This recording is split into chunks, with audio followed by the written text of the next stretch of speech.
Hello everyone, welcome to Kyara success shot. Kyara success shot में आपका बहुत बहुत स्वागत है।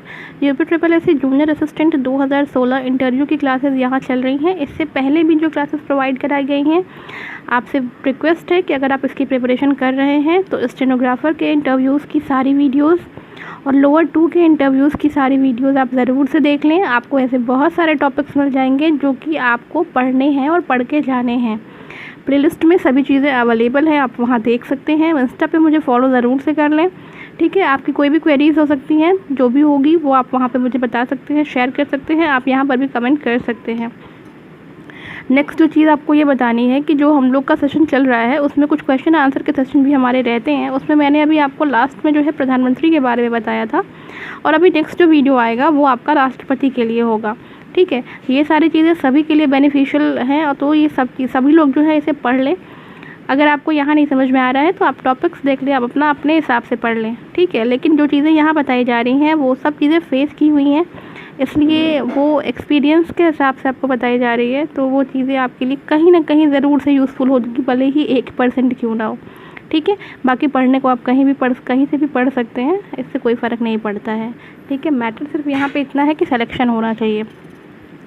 कुछ क्वेरीज़ हैं आप लोगों की ही, उन्हीं के जवाब देने के लिए ये छोटा सा एक वीडियो जो है बनाया गया है।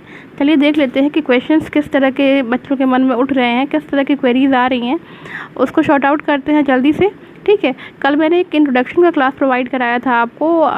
उम्मीद करती हूँ कि आप सभी लोग जो है वो वीडियो ज़रूर से देख लेंगे, ठीक है। देख करके अपना जो है इंट्रोडक्शन आप तैयार कर लें, और जो भी क्वेरीज़ इसके रिगार्डिंग है उसको भी हम लोग देख लेते हैं। तो इंट्रोडक्शन के वाले जो वीडियो पे ही जो है एक क्वेरी है कि अगर हम लास्ट एजुकेशन बीएड बताते हैं तब वहाँ से क्रॉस क्वेश्चंस बनेंगे कि आप उस लाइन से इधर कैसे आ रहे हो, या फिर अगर नहीं बताएंगे तो 2016 से अभी तक के ड्यूरेशन में आपने क्या किया है, ये कन्फ्यूज़न है। तो आपको मैंने बताया था कि इंट्रोडक्शन की इसके पहले मैंने एक और क्लास ली थी, और वहाँ भी मैंने आपको मेंशन किया था कि अगर आप जो है इस रूट से अलग कोई चीज़ बता रहे हो, जैसे कि आपने बीएड मेंशन कर लिया, आपने एमबीए मेंशन कर लिया, तो क्रॉस क्वेश्चंस बनने की संभावना ज़रूर से बनेगी, ठीक है। बीएड मींस टीचिंग लाइन होती है, ठीक है। हो भी सकता है कि वो आपसे पूछ ले इस बारे में, कुछ हो भी सकता है कि वो ना पूछें, लेकिन आपको तो खुद के लिए प्रिपेयर होके जाना है वहाँ पे। अगर आपसे पूछा जाता है कि आपने बीएड कर लिया है, तो फिर बीएड करने के बाद से आप यहाँ पे प्रयास कर रहे हैं, आपने शिक्षक बनने के लिए प्रयास नहीं किया क्या? सिंपल सा आंसर आपको सिर्फ यही देना है। अगर आप बीएड वहाँ इंक्लूड करते हो तो, नहीं करते हो तो डजेंट मैटर, नहीं करना चाहते हो तो मत करो, सिर्फ ग्रेजुएशन पोस्ट ग्रेजुएशन ही बताओ, ठीक है। क्योंकि बीएड अगर पढ़ रहे हो तो फिर बीएड के भी जो भी सब्जेक्ट्स आपने लिए हैं ये सारी चीज़ें आपको पता होनी चाहिए, ठीक है। वहाँ के जो सब्जेक्ट्स हैं, जैसे मनोविज्ञान पढ़ते हैं तो मनोविज्ञान के विषय में भी फिर आपको जानकारी होनी चाहिए। वो तो जितनी चीज़ें आप वहाँ बताएंगे अपने आप को, आप वहाँ पर ये दिखाएंगे कि इस चीज़ों के बारे में हमें पता है, आप तैयार रहिए उस चीज़ के लिए, वहाँ पे उसको फेस करने के लिए। अब जैसे आपने बीएड बता दिया है, तो आपसे अगर आपको ये डर लग रहा है कि आपसे पूछें कि आप इस लाइन से इधर कैसे आ गए, तो ठीक है ना, कोई दिक्कत नहीं है भाई। इंसान एक ही जगह के लिए थोड़ी ना कोशिश करता है। आपके पास एलिजिबिलिटी थी ये फॉर्म भरने की, ठीक है। आप वहाँ सिंपल से बता सकते हो कि सर ये जो एग्ज़ाम था इसमें भी मेरी एलिजिबिलिटी थी, और मैं शिक्षक बनने के लिए भी जो है वहाँ प्रयास कर रहा हूँ, और यहाँ पर भी मैंने अपना अच्छा प्रयास किया है, और अगर मेरा सिलेक्शन यहाँ हो जाता है तो मैं ये जॉब जो है ज्वाइन करना चाहूँगा सिंपली, या फिर चाहूँगी, ठीक है। आप इसको बता सकते हो। वहाँ पे ऐसा नहीं है कि वो ज़बरदस्ती आपको लगेंगे परेशान करने, बस आपने अपना एक लाइन में आंसर दे दिया और बात ख़त्म हुई वहाँ पे, ठीक है।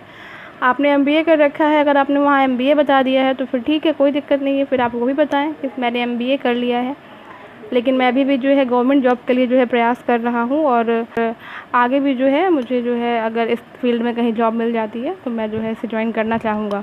तो इस तरह से करके जो है सारी जो भी आपकी चीज़ें हैं वो आप वहाँ बता सकते हैं। रही बात की जो ड्यूरेशन हुआ है, बीच में गैप हुआ है, कि अगर किस तरह से मतलब इसको हम कवर अप करें, तो सिंपल सी बात है कि अगर आप सरकारी नौकरी की तैयारी कर रहे हैं तो सिंपली आप वहाँ ये बता दें, झूठ बोलने की ज़रूरत नहीं है, क्योंकि ये सारी चीज़ें पकड़ में आ जाती हैं, ठीक है। आपका फेशियल एक्सप्रेशन कुछ ऐसा हो जाएगा कि आप झूठ बोल दिए कि मेरे घर में इनकी तबीयत ख़राब थी, मेरी तबीयत ख़राब थी। ये सब बोलने का कोई मतलब नहीं होता है, विशेष इससे आपको कोई नंबर वंबर नहीं मिल जाने वाले वहाँ पे। सिंपली अगर आप 2016 तक आपकी पढ़ाई चली है, 2016 के बाद से 2021 में आपका इंटरव्यू हो रहा है, तो सिंपली आप वहाँ पे बताएं। वैसे भी ये फॉर्म 2016 का है, तो ज़्यादा कुछ कहने सुनने का मतलब नहीं है। सिंपली आप ये बताएं कि मैं 2016 से सरकारी नौकरी की तैयारी कर रही हूँ, ठीक है, और अभी तक प्रयास जारी है और सफलता अभी तक मुझे नहीं मिल पाई है, ठीक है। बस सिंपल सी बात है। अगर वो पूछते हैं इस बारे में कि आपने और कौन से एग्ज़ाम्स दिए हैं, तो फिर डेफिनेटली आप बताएं। अगर आपने कोई एग्ज़ाम क्वालिफाई करा है तो वो भी आप बताएं। झूठ बोलने जैसा कुछ भी नहीं है, ठीक है, कुछ भी मैटर नहीं करता है। और रही बात क्रॉस क्वेश्चंस की, तो भाई बीएड बता रहे हैं आप, तो आपको थोड़ा बहुत उसके बारे में जानकारी होनी चाहिए, ठीक है। बस इतना है कि बीएड बताएं तो उसके बारे में जानकारी रखें। और क्यों आप टीचिंग लाइन से इस लाइन में आ गए, तो इसका कोई मतलब नहीं है। मेरी एलिजिबिलिटी थी तो मैंने ये फॉर्म डाला, और जहाँ जहाँ मेरी एलिजिबिलिटी रहती है मैं वहाँ वहाँ अपना फॉर्म डालता हूँ और अपना बेस्ट देने का कोशिश करता हूँ या करती हूँ। जो भी आपको कहना चाहे हैं आप कह सकते हैं, ठीक है। तो ये एक क्वेश्चन था। एक और क्वेश्चन आया है मेरे पास। क्वेश्चन कुछ इस तरह से आया है कि मैम चेयर टेबल से दूर होगी या पास, मीन्स हाथ दिखेगा या नहीं दिखेगा। तो बहुत सारे लोग थोड़ा सा नर्वस हो जाते हैं, तो अपना हाथ जो है आपस में जैसे वो पकड़ने लगते हैं, हाथ पकड़ के मतलब उंगलियां जो है चटकाने लगते हैं।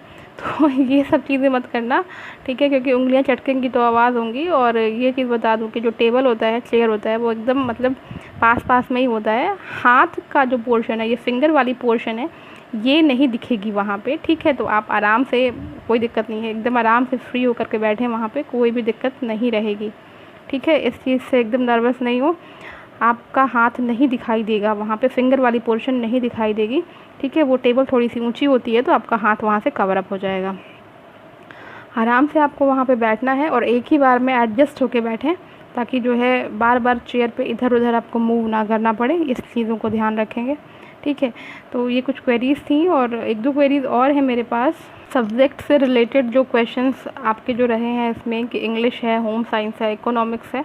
तो सबसे पहले तो इन लोगों से ये कहना है कि जो सब्जेक्ट लैंग्वेज वाले हैं, इंग्लिश, हिंदी, ठीक है, इन लोगों के लिए ये कहना है कि पहले तो प्रीवियस में जा कर के जो भी स्टेनोग्राफर और लोअर 2 के इंटरव्यूज़ हुए हैं वहाँ से क्वेश्चन निकाल लीजिए, ठीक है। आप कहेंगे अगर तो फिर से जो है क्वेश्चन जो है प्रोवाइड करा दिए जाएंगे। क्वेश्चंस वहाँ से निकाल लें और निकाल करके क्वेश्चंस को जो है एक बार जो भी चीज़ें बताई गई हैं लैंग्वेज से रिलेटेड, वो सारी चीज़ें आप देख लें। पहले तो क्वेश्चन जो दिए गए हैं उनको तैयार कर लें। उसके बाद से सभी लोग जो अपने सब्जेक्ट्स हैं उनके बारे में जो कुछ चीज़ें इंपॉर्टेंट होती हैं वो चीज़ों को ध्यान में रखें, ठीक है। अगर आप कॉमर्स से हैं, आपने इकोनॉमिक्स लिया है या फिर आपका और कोई सब्जेक्ट है, तो वो सारी चीज़ें जो है आप उसकी बेसिक्स को जो है ज़रूर से तैयार करके रखें, ठीक है। बाकी अदर चीज़ें जो पूछी जाती हैं वो सारी चीज़ें जो है वो कॉमन होती हैं, और जो सबसे पूछी जाती हैं आपके डिस्ट्रिक्ट से, आपसे रिलेटेड, या फिर और भी सारी चीज़ें आपके एजुकेशन से रिलेटेड, ये सारी चीज़ें जो है वो पूछी जा सकती हैं, ठीक है। वहाँ इंटरव्यू देते टाइम जो भी आपसे क्वेश्चन आंसर किए जाते हैं उसमें आप ये ध्यान रखें कि जो भी आपसे क्वेश्चन पूछ रहा है इंटरव्यूअर, आई कांटेक्ट ज़रूर बना के बात करें। जो भी चीज़ें जो भी पूछ रहे हैं उनको देख करके, आई कांटेक्ट करके ही आंसर देने की कोशिश करें। इधर उधर देख करके आंसर देने की कोशिश ना करें, ठीक है।